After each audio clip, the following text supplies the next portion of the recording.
Anies, Pak, tadi Bapak bicara soal keberagaman, kemudian sampai hari ini politik identitas selalu menjadi kenangan buruk gitu setiap kita pemilu 2 kali terakhir.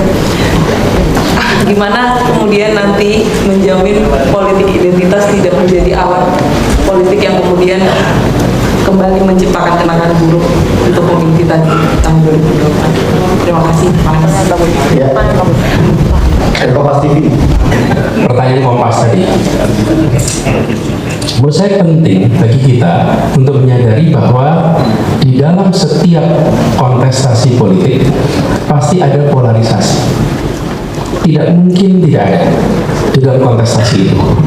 Bahkan ada kontestasi yang tanpa orang, tanpa agama, tanpa keyakinan, tanpa suku, mempolarisasi. Misalnya Brexit itu terjadi polarisasi di Inggris, padahal nggak ada orangnya. Nah, bagaimana kontestasi ada orangnya? Pasti ada polarisasi. Kalau yang berada di dalam kontestasi itu laki dan perempuan, pasti isu gender yang dominan. Kalau di dalam kontestasi itu adalah suku, Batak, Sunda, Minahasa, Jawa, pasti isu etnis itu muncul. Kalau di pilkada itu antara putra daerah dan putra luar daerah, isu putra daerah muncul. Kalau di dalam pemilu itu antara satu beragama Islam, satu beragama Kristen, pasti isu agama muncul. Jadi itu adalah sesuatu polarisasi yang biasa terjadi. Yang penting polarisasi itu dijaga, tidak menjadi friksi, tidak menjadi konflik, apalagi menjadi perpecahan.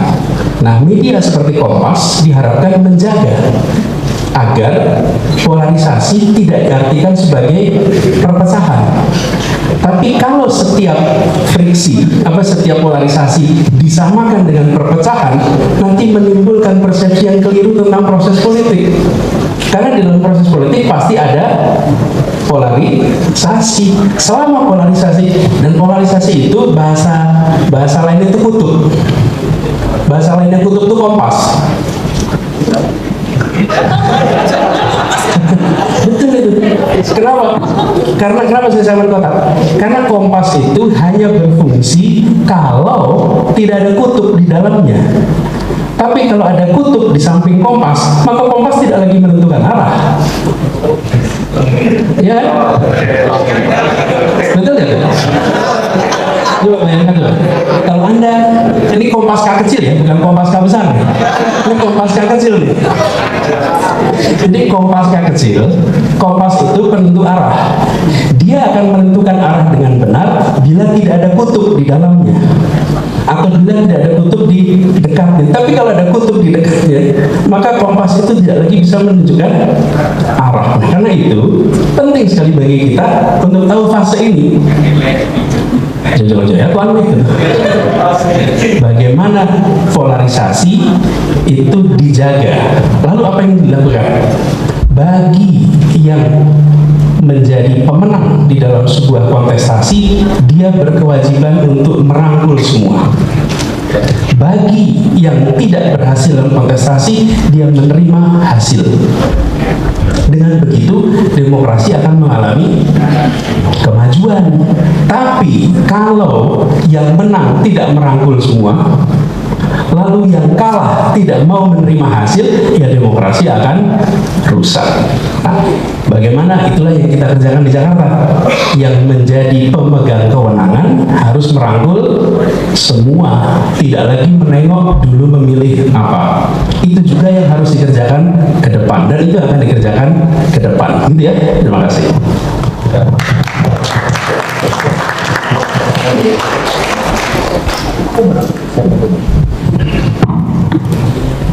Saya menambahkan, bukan menambahkan tentang Kompasnya ya. Saya ingin memperkuat lagi, kan tugasnya memperkuat gitu. Perubahan dan perbaikan intinya begitu. Nah, yang kita bahas sekarang adalah lagi-lagi demokrasi kita yang menurun kualitasnya. Udah, kita nggak perlu lagi menggunakan diksi yang lain, terjadi kemunduran demokrasi di Indonesia.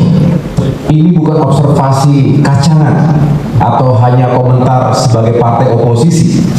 Walaupun kami punya hak untuk melakukan observasi juga dan penilaian sekaligus feedback secara konstitusional, tetapi ini juga menjadi observasi kalangan internasional.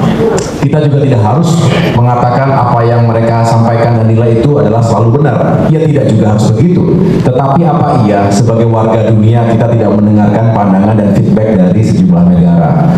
Negara barat juga banyak yang kacau demokrasinya hari ini.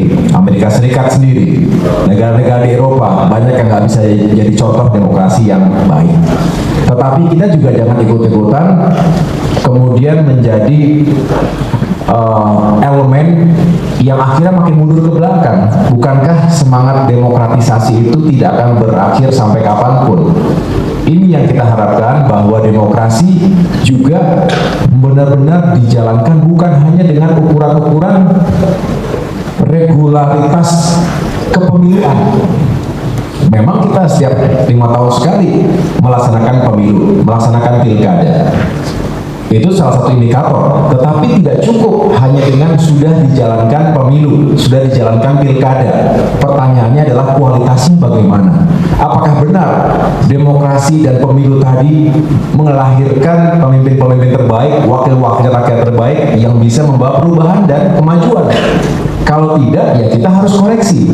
Kita harus melakukan kontemplasi sebagai bangsa agar jangan demokrasi ini makin tidak jelas arahnya. Berbagai kemunduran terjadi akibat merajalelanya politik uang. Yang kedua, akibat tereksploitasinya politik identitas, dieksploitasinya politik identitas oleh mereka yang punya kekuasaan, yang punya kekuatan, ya, termasuk money power. Dan yang terakhir adalah post-truth politics. Ini sering saya sampaikan, bagaimana politik fitnah menjadi realitas hari ini. Saling lempar hoax, saling lempar hate speech, dan akhirnya tadi yang disampaikan Mas Anies, yang harusnya bisa kita jaga bersama, kontestasi yang penuh dengan dinamika dan juga kompetisi, lalu menjadi permusuhan, apalagi diturunkan sampai ke anak cucunya. Ini semua berbahaya. Mari sama-sama, saya berharap nih teman-teman media yang kredibel ini, kita sama-sama jaga. Jangan sampai demokrasi kita terus menurun kualitasnya, jangan sampai kita terpecah belah. Lalu kita harus juga membangun literasi politik yang baik, terutama bagi pemilih pemula, pemilih muda yang akan menjadi komposisi terbesar dalam pemilu 2024 nanti. Mudah-mudahan kita yang punya tanggung jawab secara moral untuk mencegah perpecahan itu benar-benar bisa menyampaikan suaranya. Jangan sampai kita kalah dengan buzzer politik yang memang tugas dan misinya adalah membuat kekacauan dan juga merusak persatuan di antara kita. Bahaya, cost-nya terlalu tinggi, konsekuensinya bukan hanya 5 tahun, 10 tahun, tapi juga bisa 1 generasi, 2 generasi. Saya pikir itu ya, Mas Anies, terima kasih sekali lagi. Ini luar biasa, utang untuk Mas Anies Baswedan. Terima kasih berkenan menjadi special guest dalam dialog gagasan Partai Demokrat memperjuangkan perubahan dan perbaikan. Mudah-mudahan ke depan ada kesempatan yang lain, kita bisa berdiskusi lagi, berdialog lagi. Terima kasih pada teman-teman wartawan, para jurnalis yang telah hadir dalam acara siang hari ini. Terima kasih Mas Anies. Assalamualaikum warahmatullahi wabarakatuh.